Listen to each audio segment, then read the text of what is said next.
नागपुर में कांग्रेस का अधिवेशन होता है और हमारे मानस में जिस व्यक्ति का नेतृत्व था, ऐसे हमारे प्रेरणा स्थान आदरणीय लोकमान्य तिलक जी का कालवश होना, यह राष्ट्र के स्वतंत्रता आंदोलन पर बड़ा ही वज्रपात है।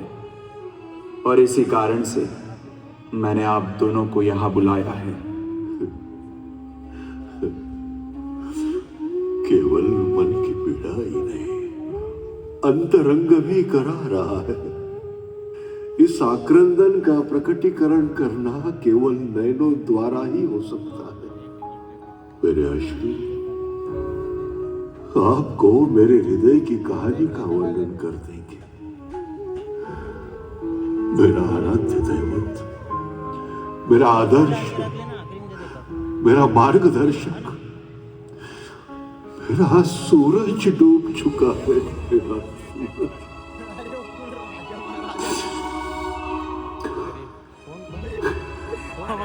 इतना परिमित हानि का अनुभव करना कठिन है। केशवराव, यह समय आक्रोश करने का नहीं, किंतु धीरज रखने का है।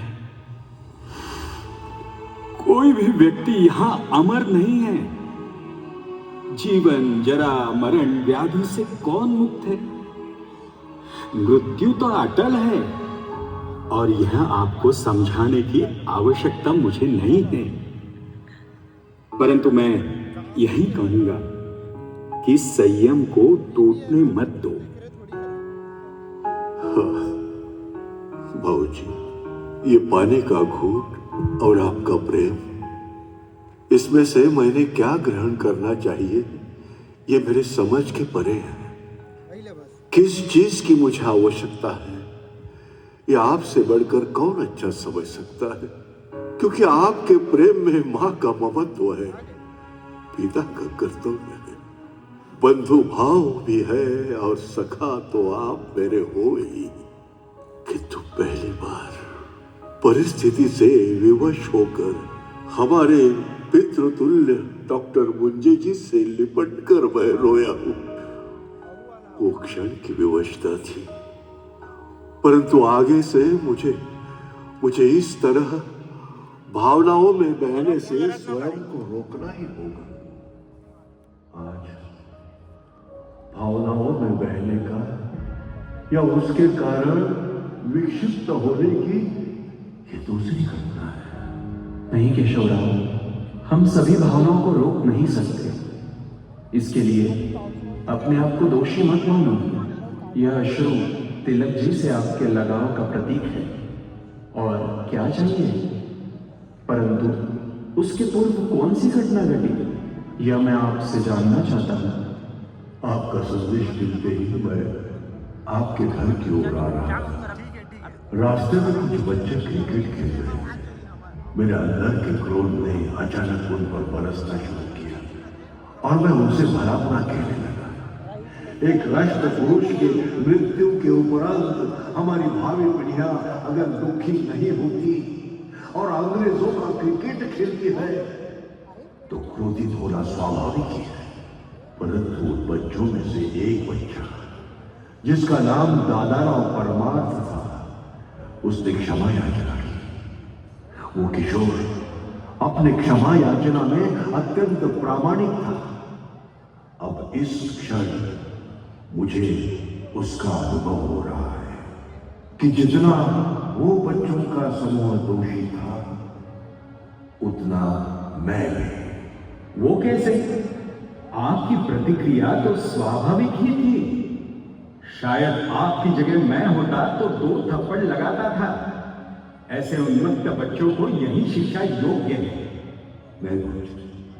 नहीं, यह हमारी कमजोरी है कि हम अपने क्रोध को प्रकट करने से विवेकहीन हो जाते हैं। अपने विवेक और संयम खोने का पश्चाताप अब मुझे अनुभव हो रहा है। किंतु उस दादाराव परमार्थ की आंखों में मुझे भविष्य में निर्माण होने वाली सच्चरित पीढ़ी का दर्शन हुआ। लेकिन मेरे लिए ये संयम और विवेकवर्धन का पाठ है। वाह केशवराव, यही तो आपका स्वाध्याय है जो आपको वैश्विक ऊंचाई पर ले जाएगा। आज हमें लोकमान्य जी के स्वर्गवास का दुख हुआ।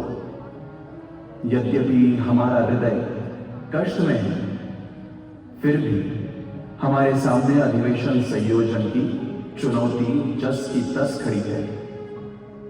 इस आयोजन में अगर त्रुटि रहेगी तो हमारे आराध्य स्वर्ग में भी हमसे नाराज हो जाएंगे। एकदम बराबर बात है।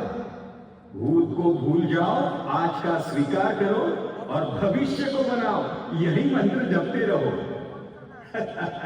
मैं तो पहले से ही यह अधिवेशन वगैरह के चक्कर से दूर हूं।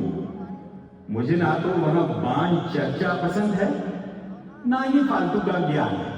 मैं तो भैया यहाँ अधिवेशन तक आपसे विदा लेता हूं। इस अधिवेशन में होना जाना कुछ भी नहीं, परंतु आपको पछताना ना पड़े, इतना भी हुआ तो ठीक है। बाबूजी, आपको इस अधिवेशन के लिए कार्य करने हेतु बाध्य नहीं करूंगा, परंतु केशवराव की देखभाल करना यही आपका कर्तव्य है। हमारी इससे बढ़कर आपसे कोई अपेक्षा नहीं है। केशवराव, हमें किसी और के बारे में सोचना होगा। मेरे मन में श्री अरविंद घोष का नाम उभर कर आ रहा है। क्यों ना हम उनसे बात करें? बिल्कुल सही। मेरे दृष्टिकोण से लोकमान्य जी की जगह अगर कोई ले सकता है तो वह अरविंद बाबू घोष ही है। चलो, मैं इसका प्रबंधन कर लेता हूं।